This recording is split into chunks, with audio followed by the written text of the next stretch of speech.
Bismillahirrahmanirrahim. Assalamu alaikum wa rahmatullahi wa barakatuh. Урматтуу бир туугандар, бүгүн бул сабагыбызда адам баласынын үйүнөн, анын өзүнөн жин шайтандарды алыстатып, ошондой эле ал аяттар мейитке окула турган болсо, анын күнөөлөрүнүн жана катачылыктарынын кечирилүүсүнө себеп болгон аяттар туурасында айтып өтөбүз. Hazrat Nu'man bin Bashir radıyallahu anhu rivayet kılat, Peygamberimiz sallallahu aleyhi ve sellem aytты. Allah Taala asman menen жерди жаратаардан 2000 жыл мурда бир китепти жаздырды. Тактап айтканда, периштелер Аллах Тааланын өкүмү менен Лаухул Махфузга жазышты.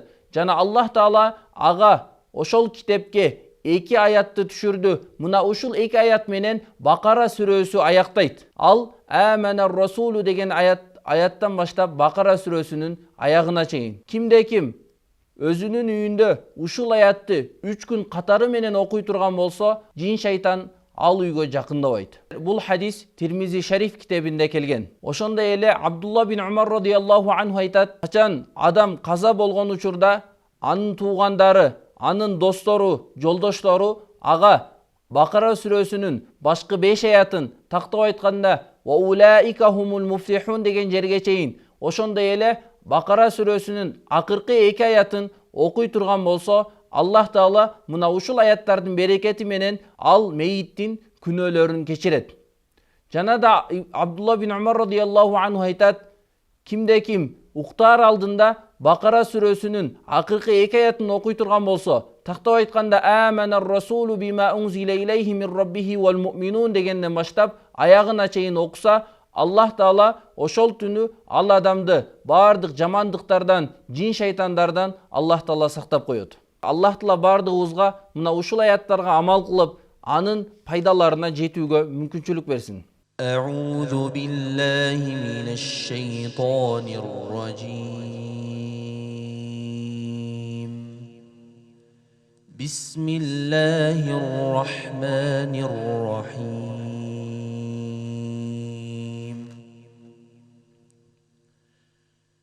آمن الرسول بما أنزل إليه من ربه والمؤمنون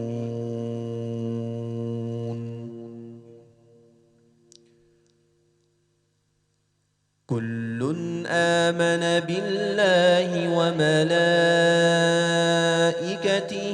وكتبه ورسله لا نفرق بين أحد من رسله وقالوا سمعنا وأطعنا غفرانك ربنا وإليك المصير.